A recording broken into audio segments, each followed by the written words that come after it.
فإن خير الحديث كتاب الله وخير الهدي هدي محمد صلى الله عليه وسلم وشر الأمور محدثاتها وكل محدثة بدعة وكل بدعة ضلالة وكل ضلالة في النار فأعوذ بالله من الشيطان الرجيم بسم الله الرحمن الرحيم يرفع الله الذين آمنوا منكم والذين أوتوا العلم درجات وقال تعالى في موضع آخر وقال الرسول يا رب إن قوم اتخذوا هذا القرآن مهجورا আলহামদুলিল্লাহ। সম্মানিত ও সমবেত মুসল্লিয়ান কিরাম,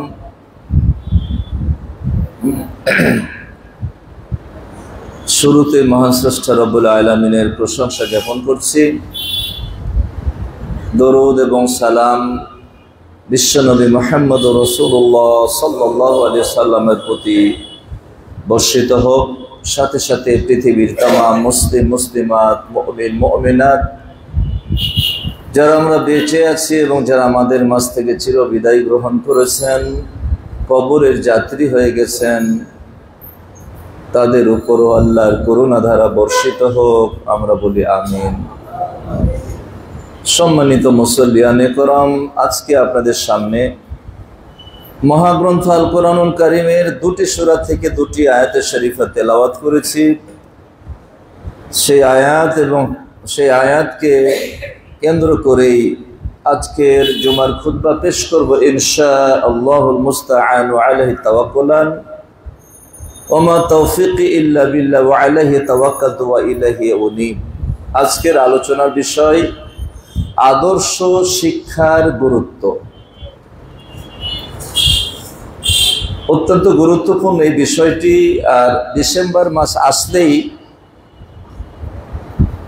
এই আদর্শ শিক্ষার উপরেই আমি একটু বেশি আলোচনা রাখার চেষ্টা করি,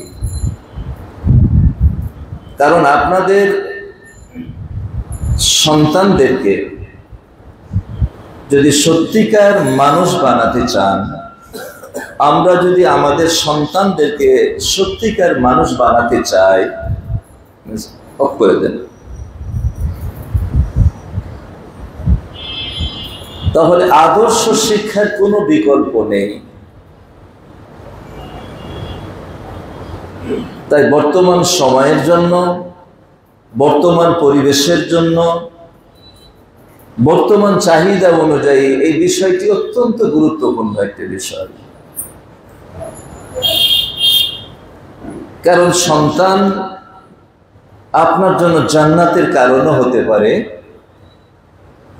আবার এই সন্তান আপনার জন্য জাহান্নামের কারণও হয়ে যেতে পারে। আমরা কেউ চাইবো না যে আমার সন্তান সে জাহান্নামে যাক আর ওর কারণে আমিও জাহান্নামে চলে যাই। পৃথিবীতে আমার মনে হয় কোনো বাবা খুঁজে পাওয়া যাবে না যারা এটা চাইবে। আমরা সবাই চাই আমার সন্তান মানুষের মতো মানুষ হোক, একজন আদর্শ মানুষ হোক। সন্তানের কারণে বেইজ্জতি এবং মানুষের সঙ্গে লাঞ্ছনা, লাঞ্ছিত হওয়া, এটি কোনো বাবাই আমরা চাই না।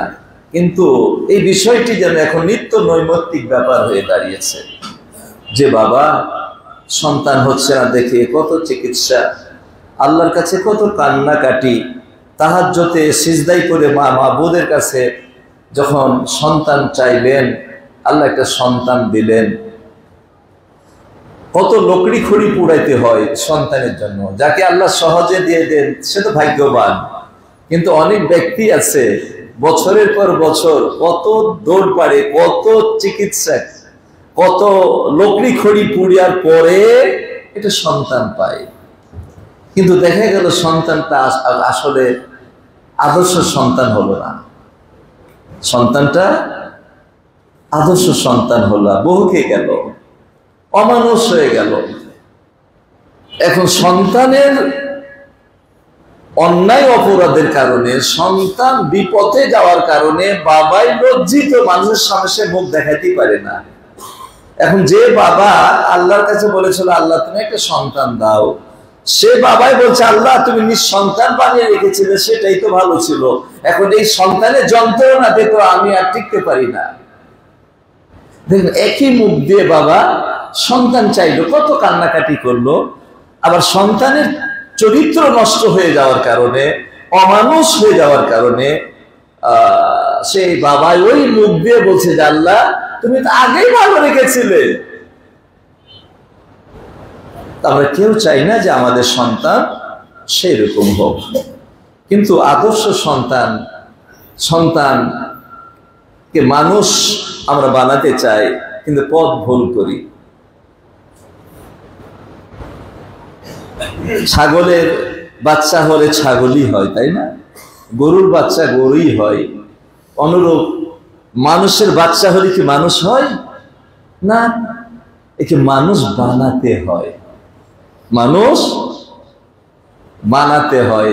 আপনাদেরকে এর আগে একদিন বলেছিলাম যে খান আতাকা ছবি তৈরি করেছিল, তার নাম দিয়েছিল কি, কে বলতে পারে? আবার তোরা মানুষ হ, তাই না? কেন, সে কি মানুষ না? সে তো মানুষ, কিন্তু তারপর কেন বলছে আবার তোরা মানুষ হ? মানুষত্বের যে গণ্ডি, সে গণ্ডি থেকে সে নিচে নেমে গেছিল। সবাইকে মানুষ বলা যায় না, মানুষ বানাতে হয়, মানুষ তৈরি করতে হয়, তারপরে মানুষ হয়। মানুষ যদি মানুষ হয় তাহলে শান্তি, আর মানুষ যদি তার বিপরীত কি, অমানুষ, তাই না? মানুষ যদি অমানুষ হয়ে যায় তো ওর চাইতে ভয়ানক আর কিছু হতে পারে না। তাই আদর্শ সন্তানকে মানুষ তৈরি করার জন্য আদর্শ সন্তানের এত বেশি গুরুত্ব, এটা আমরা অনেকেই বুঝি না। আমার এক ছেলে ডাক্তার, এক ছেলে মাস্টার, প্রফেসর, দুই ছেলে, খুব গর্ব করি। আমার ছেলে ডাক্তার, এক ছেলে প্রফেসর, খুবই গর্ব করি। যদি সূরা ফাতিহাটা বলতে বলেন তো দাঁত মুখ ভেঙে ফেলবে। সূরা ফাতিহাটা শুদ্ধ করে বলতে শিখালাম না, 10 টাকা সন্তানের না।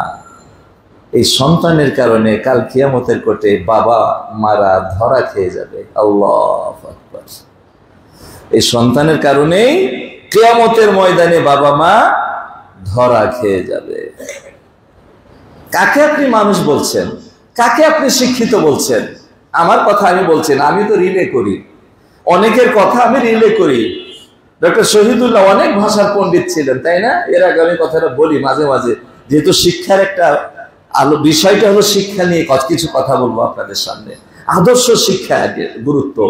ডক্টর শহীদুল্লাহ বলেছিলেন যে তোমরা যদি কেউ গোটা পৃথিবীর জ্ঞানের ব্যুৎপত্তি অর্জন করো আর যদি দিন না শিখো তাহলে ও হলো মহামূর্খ। আপনি কাকে নিয়ে গর্ব করছেন? আপনি দিন শিক্ষা দিলেন না, আপনি কাকে নিয়ে গর্ব করছেন? এই গর্বটা বৃথা না? একেবারে বৃথা। কিন্তু এত বলার পরে তো পরিবর্তন যে খুব একটা দেখা যায় তা দেখা যায় না। শুনতে ভালো লাগে শুনি, বাড়িতে গিয়ে আবার 2 ছেলে হয়েছে, একজনকে ইংলিশ মিডিয়ামে দিয়ে একজনকে কলেজে স্কুলে পড়াই, মাদ্রাসাতে দিই না। অথচ দিন শিক্ষা করা প্রত্যেকের জন্য ফরজ। মারাত্মক একটা কথা বলি আপনাদেরকে। এর আগে আমি আলোচনায় রেখেছিলাম ঈমান ভঙ্গের 10টা কারণ। এটা শেখ উসাইমিন, তারপরে বিন বাজ এবং নাসিরউদ্দিন আলবানী তাদের বইয়ের মধ্যে এই 10টা কারণকে সাপোর্ট করে লিখেছেন। আরো কারণ আছে ঈমান ভঙ্গের, কিন্তু মৌলিকভাবে এই 10টা কারণ। তো 10টা কারণে 10ম কারণটা যদি আমি আপনাদের সামনে একটু তুলে ধরি, তাহলে বুঝতে পারবেন যে আপনি কোথায় আছেন আর আমি কোথায় আছি। 10ম কারণটা কি? ঈমান ভঙ্গের 10ম কারণ, মানে 10 নম্বর অপরাধ, যে অপরাধটা করার কারণে আপনার ঈমান আর থাকবে না, আপনাকে আর মুসলমান বলা যাবে না, আপনাকে মুসলমানের কবরস্থানে মরলে দাফন করা যাবে না, আপনার মরলে আপনার ছেলে আপনার জন্য মাগফিরাতের দোয়া পাঠ করতে পারবে না। ঈমান ভঙ্গ হয়ে গেলে কাফের মুশরিকের জন্য কি দোয়া করা জায়েজ? না, দোয়া করা জায়েজ না। রাসূল সাল্লাল্লাহু আলাইহি ওয়াসাল্লাম দোয়া করতে চাইছিলেন, ইব্রাহিম আলাইহিস সালাম দোয়া করতে চাইছিলেন, দোয়া করার অনুমতি আল্লাহ দেননি।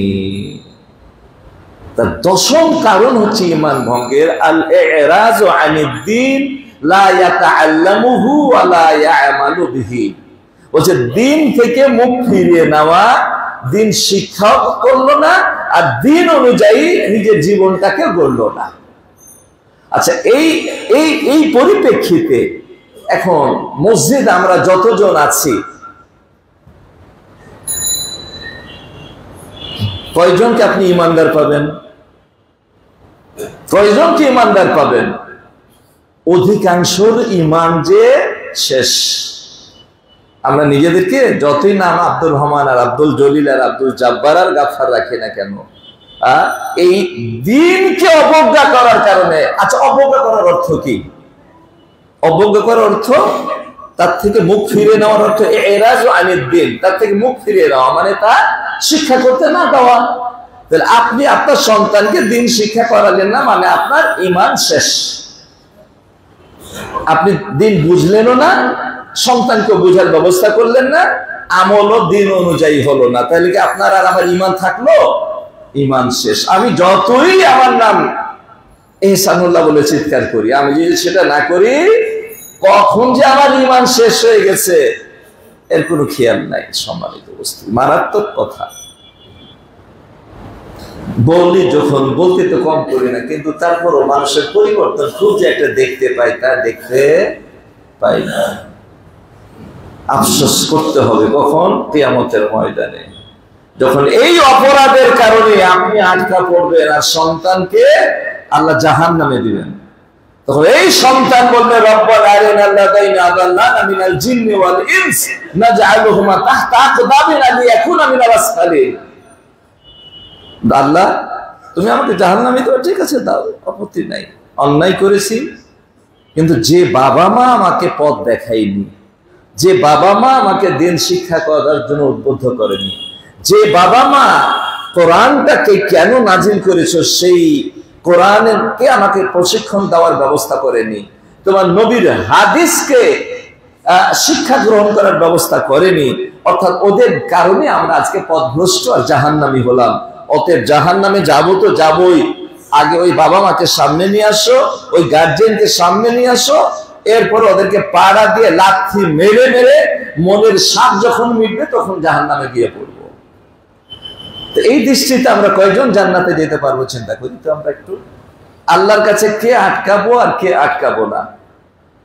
কাল কিয়ামতের কোর্টে কোরআন কথা বলবে, কাল কিয়ামতের কোর্টে কোরআন কথা বলবে, শুধু কোরআন কথা বলবে না, প্রত্যেকটা জিনিসকে আল্লাহ বাকশক্তি দিবেন, প্রত্যেকটা জিনিসকে বাকশক্তি দিবেন। আপনি যেখানে যা করেন ওই জায়গায় ভালো করলেও ওই জায়গা আল্লাহকে বলবে, আর কোন জায়গাতে যদি আপনি কোনো অন্যায় করেন, অপরাধ করেন, আমি অপরাধ করি, ওই জায়গা আল্লাহর কাছে বলে দিবে সেদিন। আরে জায়গা বলবে তো বলবে, আপনার মুখ বন্ধ করে দেবো, সূরা ইয়াসিন আপনি খোলেন, মোহর লাগাই দিবেন, আপনার হাত কথা বলবে, আপনার পা কথা বলবে, আপনার চোখ কথা বলবে, আপনার কান কথা বলবে, আপনার চামড়া পর্যন্ত আপনার বিরুদ্ধে সাক্ষী দিবে। তখন ওই ব্যক্তি চামড়াকে বলবে, লিমা শাহিদতুম আলাইনা, আরে আমাদের বিরুদ্ধে তুমি সাক্ষী দিচ্ছ, মানে তোমাকে কত যত্ন করেছি, অথচ আমাদের বিরুদ্ধে আজকে তুমি আল্লাহর কাছে সাক্ষী দিত, কোরআন মাজি কোরআনের আছে।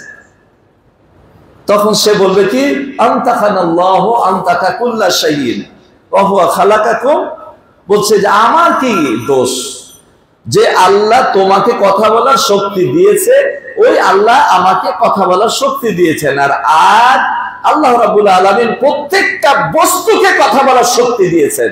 এই যে কোরআনের আয়াত, পৃথিবীর যত বস্তু আছে সবাই কালকে মতের কোটে বাক শক্তি পাবে এবং আল্লাহর কাছে কথা বলবে। এই আয়াত দিয়ে প্রমাণিত হয়। আনতাকানাল্লাহু আনতাকা কুল্লা শাইইন, আমাকে আল্লাহ বাক শক্তি দিয়েছেন, যে আল্লাহ প্রত্যেকটা বস্তুকে বাক শক্তি দিয়েছেন। বাঁচার কোনো উপায় আছে? অপরাধ করে অন্যায় করে বাঁচার কোনো উপায় আছে? উপায় থাকবে না। সম্মানিত উপস্থিতি, তাহলে আমাদের সন্তানদেরকে আদর্শ সন্তান হিসাবে গড়ে তুলতে হবে, শিক্ষা দিতে হবে। আমি বলে থাকি, কষ্ট নিয়েন না, বর্তমান স্কুল, কলেজ, ভার্সিটিতে কি লেখাপড়া হয়? এখানে লেখাপড়া কি সন্তান মানুষ হয়? না। 100 জনের মধ্যে 95 জন বেনামাজি তৈরি হয়। 100 জনের মধ্যে আপনি দিলেন বেনামাজি তৈরি করতে, আপনার ছেলেটা নামাজে কিভাবে আসবে? ইসলামের কি কিছু শিক্ষা দেওয়া হয় বর্তমান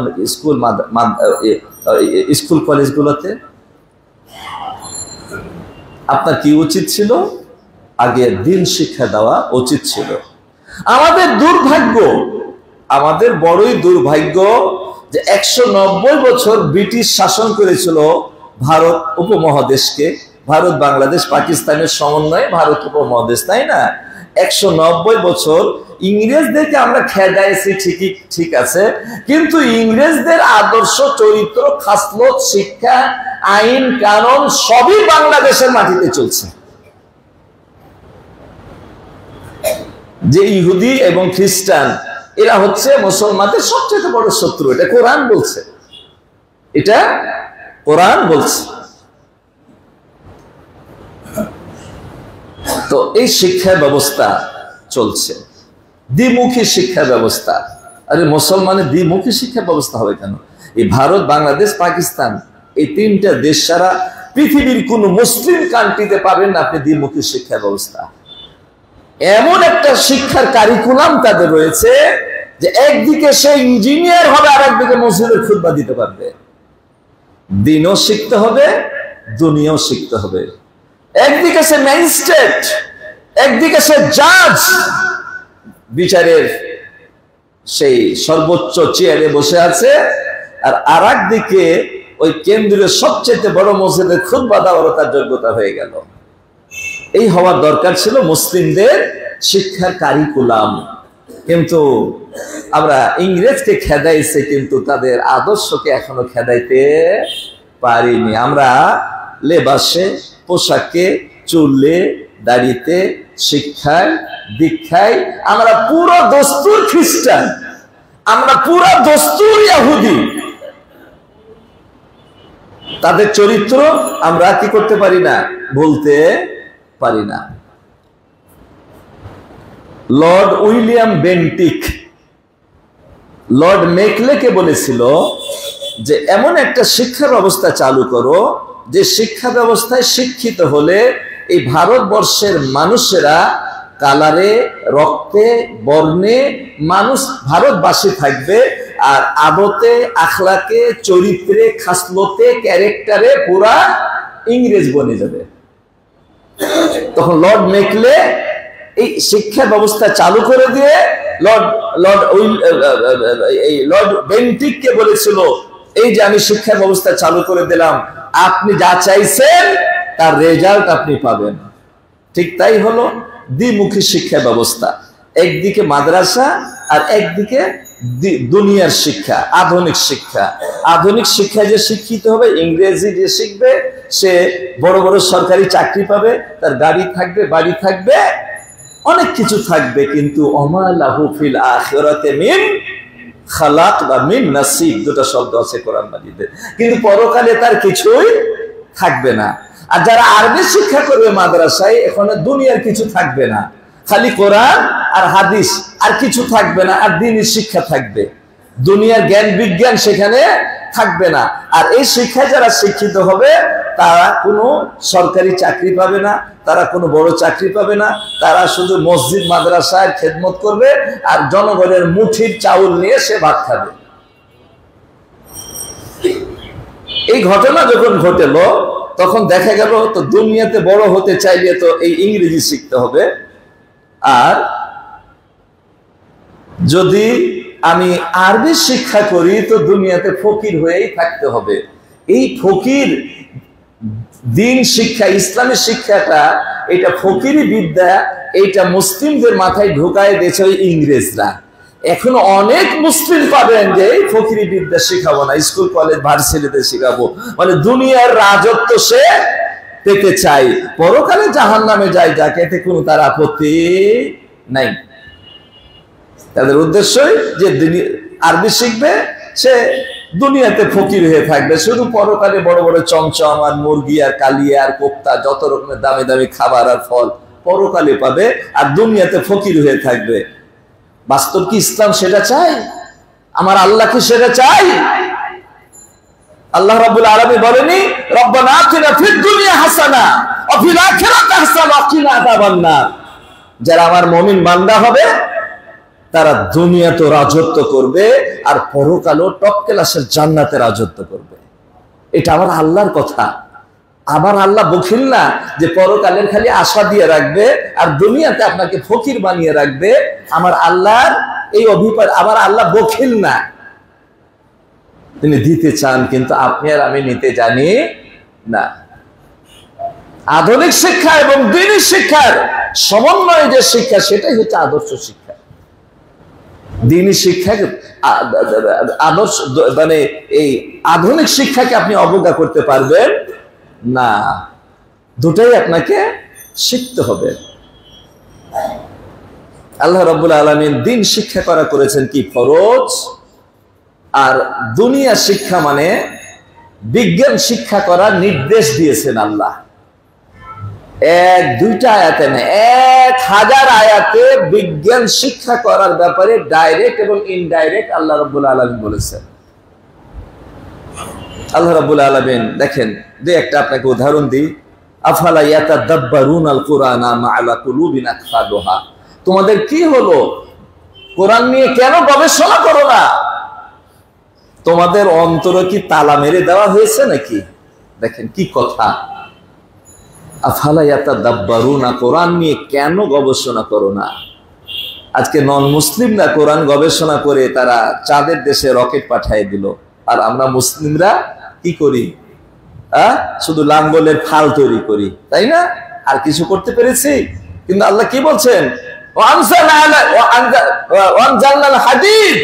আমি লৌহ নাজিল করেছি ফিয়ে বাসুন শাদীদুন, এর মধ্যে প্রচন্ড রকমের শক্তি রয়েছে।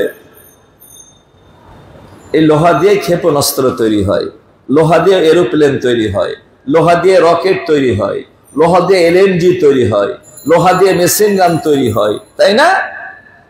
শুধু লোহা দেননি, বলেছেন এর মধ্যে প্রচন্ড রকমের শক্তি আছে। এরপরে আল্লাহ বলছেন যে আমরা আধুনিককে ভুলে গেলে চলবে না। বলছে বান্দা ওয়াইদু লাহুম মাসতাতাতুম, তোমরা সাধ্য অনুযায়ী আধুনিক অস্ত্র তৈরি করো। আপনি যদি বলেন রাসূলের যুগের সুন্নাত পালন করেন, ঢাল আর তরবারি, একজনে কি জীবন নিয়ে ফিরে যেতে পারবেন? ওরা মেশিন গান আর এলএমজি দিয়ে শেষ করে দিবে, যুদ্ধে জয় তাদের, তাই না? তা আল্লাহ বলছেন না, আধুনিক অস্ত্র তৈরি করতে হবে। ক্ষেপণাস্ত্রের মোকাবেলা ক্ষেপণাস্ত্র দিয়ে করতে হবে, এলএমজির মোকাবেলা এলএমজি করতে হবে। আধুনিক অস্ত্রের কথাও কোরআন বলে দিয়েছে। এরপরে বলছে যে আল্লাহ রাব্বুল আলামিন যে সিরু ফিল আরজ, সিরু ফিল আরজ, তোমরা পৃথিবী ভ্রমণ করো। ফানজুরু কাইফা বাদা আল খালক, আর দেখো যে পৃথিবীর সৃষ্টির সূচনা আল্লাহ কিভাবে করেছেন। সৃষ্টি তত্ত্ব নিয়ে গবেষণা করতে বলছেন, প্রত্যেকটা সৃষ্টি তত্ত্ব নিয়ে আল্লাহ গবেষণা করতে বলছেন। এখানে বিজ্ঞানের কথা বলা হচ্ছে না, ইয়াসিনুল কোরআনিল হাকিম, বিজ্ঞানময় কোরআনের কসম। আল্লাহু আকবার।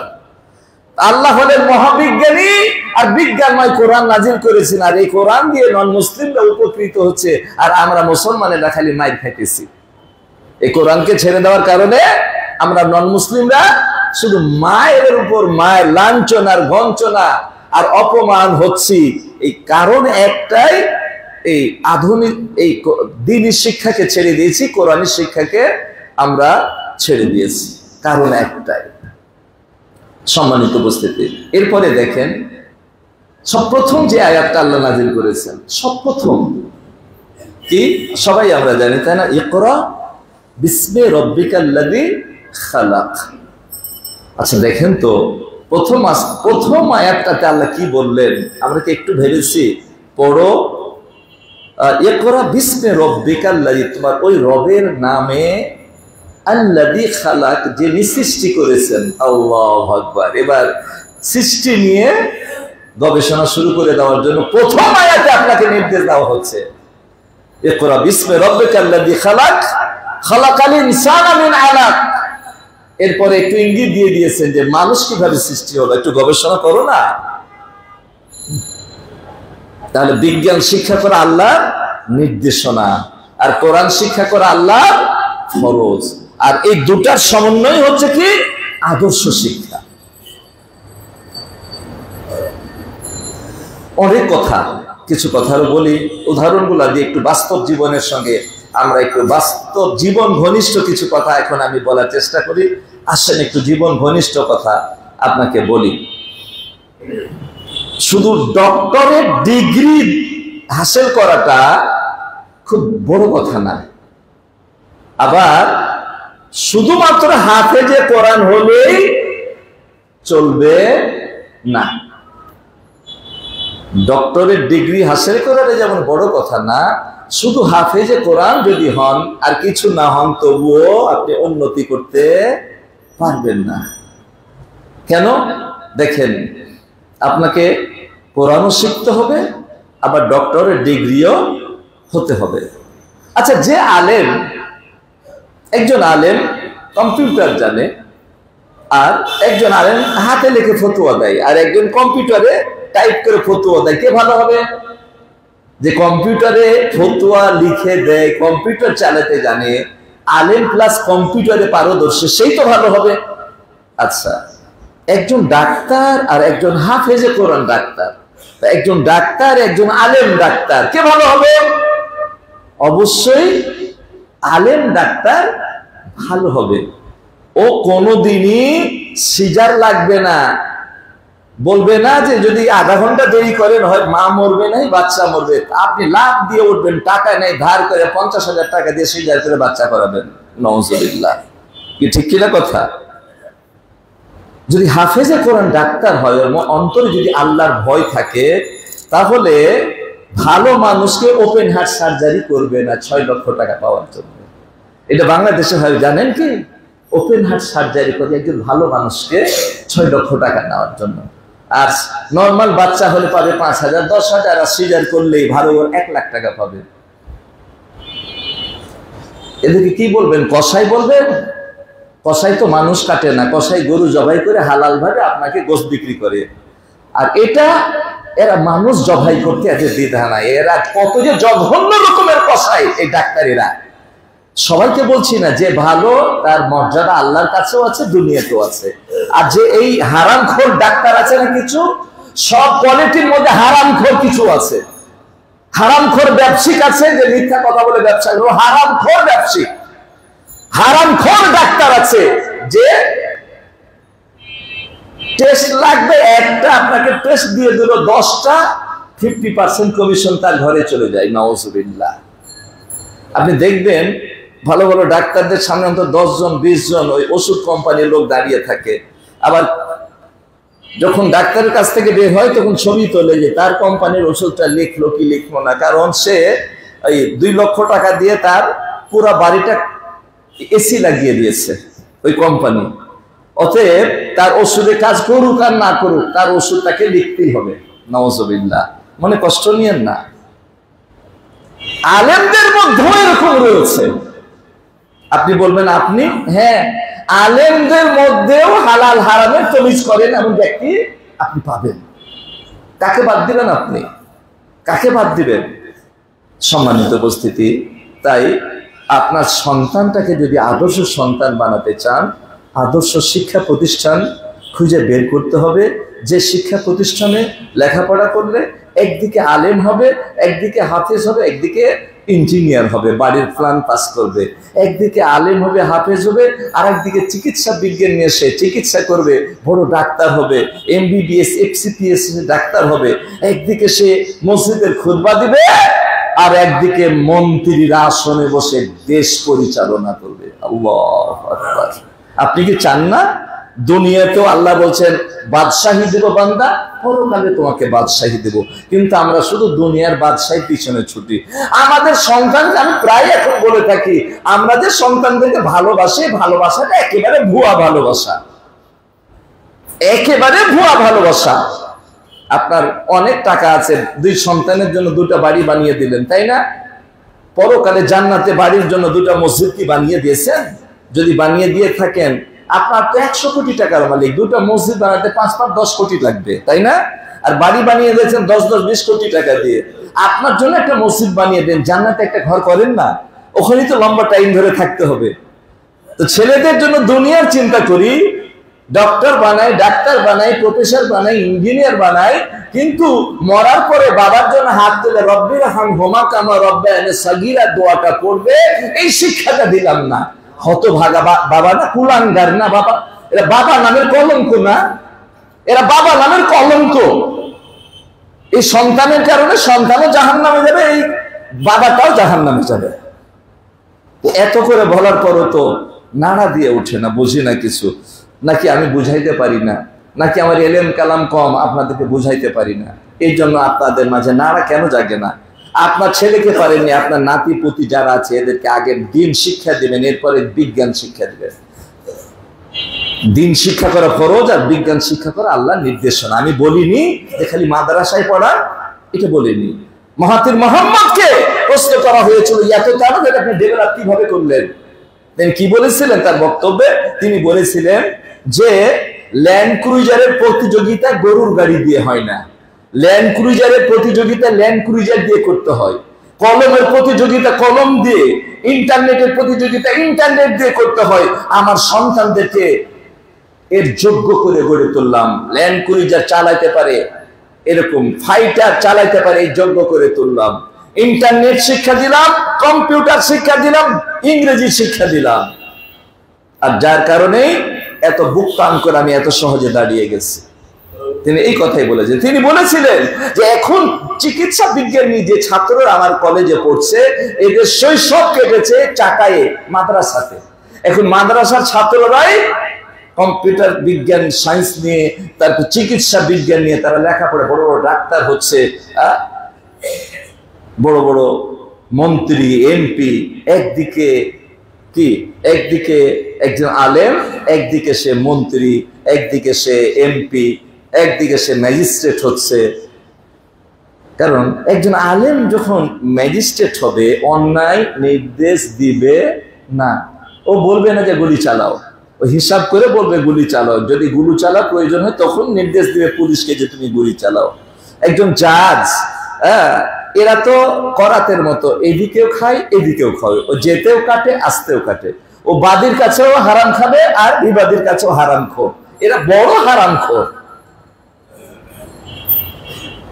ইল্লা মাশাআল্লাহ ইল্লা মান রাহিমা রব্বা, সেই হারাম খাবে না যার প্রতি আমার রব রহম করেছে। আমি সবাইকে এই কথাটা, সত্য কথাটা বলছি না। সম্মানিত উপস্থিতি, তাই সিদ্ধান্ত ডিসেম্বর মাস, তাই না? আপনার একটা সিদ্ধান্ত যদি ভুল হয়ে যায় তাহলে সব শেষ হয়ে গেল। অতএব আসুন আর আমরা দেরি করব না, আমাদের সন্তানদেরকে আদর্শ সন্তান হিসাবে আমরা করব। যদি আদর্শ সন্তান হিসাবে গড়তে পারি, দুনিয়ার শান্তি, পরকালের শান্তি। এর ফাইল্লাহ, শুধু আয়াতের অর্থটা করে আমি শেষ করে দেব। কখন কখন সময় পার হয়ে গেছে, আমার আগের খেয়াল রয়ে গেছে যে একটা হলে তারপরে খুতবা শেষ করব, কিন্তু এখন তো একটু আগে শেষ করতে হবে। আমি বারবার ঘড়ি দেখছি, কিন্তু ওইটার মাথায় নাই যে এখন আজান হয়েছে কয়টায়, 15-তে, তাই না? আগে আজান হতো 25-এ। শুধু আয়াতের অর্থটা করে দিই। আল্লাহ রাব্বুল আলামিন বলছেন, ইরফাইল্লাহুল্লাযীনা আমানু মিনকুম ওয়াল্লাযীনা উতুল ইলমা দারাজাত। যারা মুমিন আর যারা জ্ঞানী, যারা আলেম, এদের মর্যাদা আমি দুনিয়াতে বাড়াবো, আখিরাতেও বাড়িয়ে দেব। আল্লাহু আকবার। এটা একটা আয়াত। আরেকটা আয়াত হচ্ছে ওয়াকালার রাসূল, আল্লাহ রাসূলকে কিয়ামতের ময়দানে আল্লাহ একটা মারাত্মক প্রশ্ন করবেন। প্রশ্নটা কি? হে নবী, আজকে আপনার এত উম্মত জাহান্নামে কেন চলে গেল? এত উম্মত জাহান্নামে কেন গেল?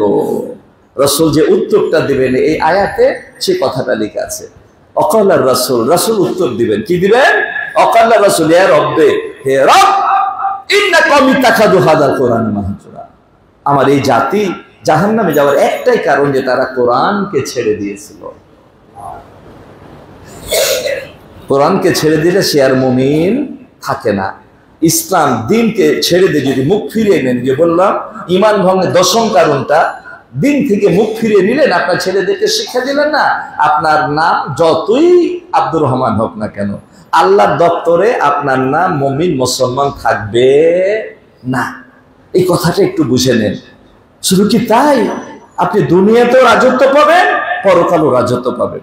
আর নইলে দুনিয়াতেও সর্বনাশ, কারণ আল্লাহর কোরআনে এমনই একটি কিতাব, এর সঙ্গে যারা সম্পর্ক আসবে সে যদি জিরো হয় আল্লাহ তাকে হিরো বানিয়ে দেন। আর আল্লাহর কোরআন থেকে অবজ্ঞা করে দুনিয়াতে যদি সে হিরো থাকে, আল্লাহ তাকে জিরো বানিয়ে ফকিরের ঝুলি কাঁধে নিয়ে সমাজে ঘুরিয়ে দিবেন। এই ক্ষমতা আমার আল্লাহর আছে। কাল কিয়ামতের কোটে অন্ধ হয়ে উঠবে কারা? যারা কোরআন শিক্ষা করবে না।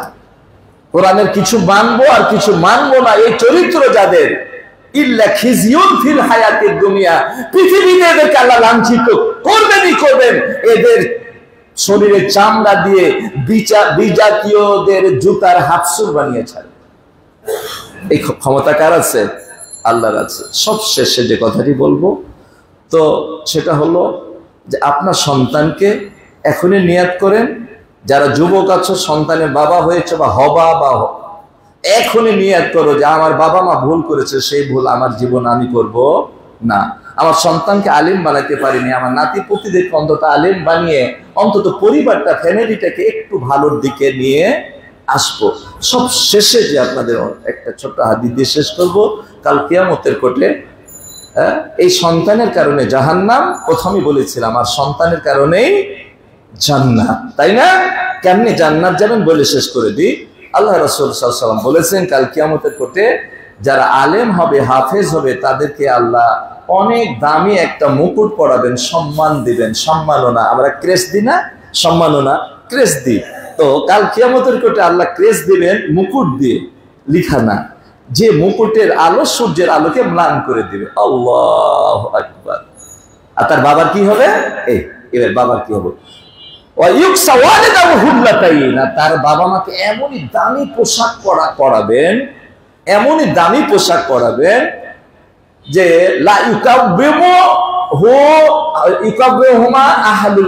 পৃথিবীবাসী তার দাম দিতে পারবে না, এত দামি। তার আফসোস, অবাক হয়ে বারে, দুনিয়া তো দামি, এত আমল করিনি, কেমন হলো? জিজ্ঞেস করবে, লেমা কুসিনা হাজা, হাদিসের পরিভাষা, আমাদেরকে এত মূল্যবান পোশাক কোন আমলের বিনিময়ে দেওয়া হলো, কেন দেওয়া হলো? তখন তারা বলবে, কি বলবে? বলবে, কুরআন, তোমার ছেলেকে কোরআন শিক্ষা দিয়েছিলে, আজকে তার বিনিময়ে তোমাদের আল্লাহ এত দামি পোশাক দিয়ে তোমাদের ইজ্জত করেছেন। আল্লাহ, এই ইজ্জত আমাদের সবাইকে আল্লাহ দান করে, বলো আমিন।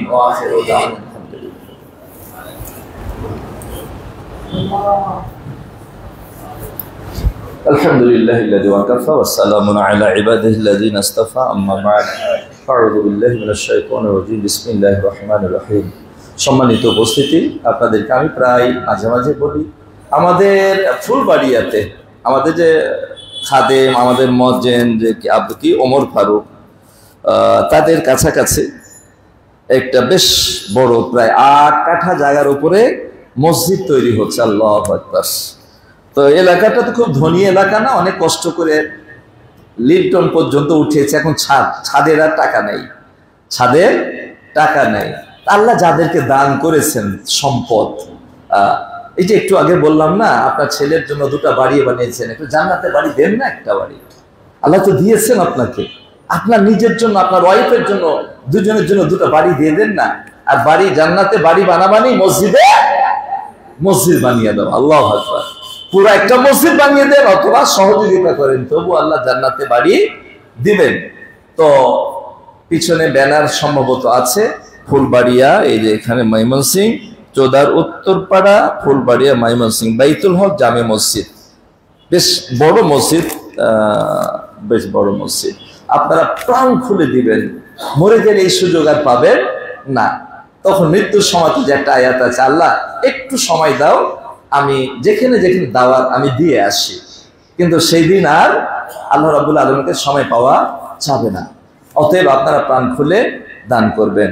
ইবাদাল্লাহ রাহিমাকুমুল্লাহ, ইন্নাল্লাহ ইয়ামুরু বিল আদলি ওয়াল ইহসানি ওয়া ইতাই যিল কুরবা ওয়া ইয়ানহা আনিল ফাহশাই ওয়াল মুনকারি ওয়াল বাগি ইয়াইদুকুম লাআল্লাকুম তাযাক্কারুন। আযকুরুল্লাহ ইয়াযকুরুকুম ওয়াদউহু ইয়াস্তাজিব লাকুম ওয়া লাযিকরুল্লাহি তাআলা আ'লা ওয়া জান্নাতুম ওয়া আকবার।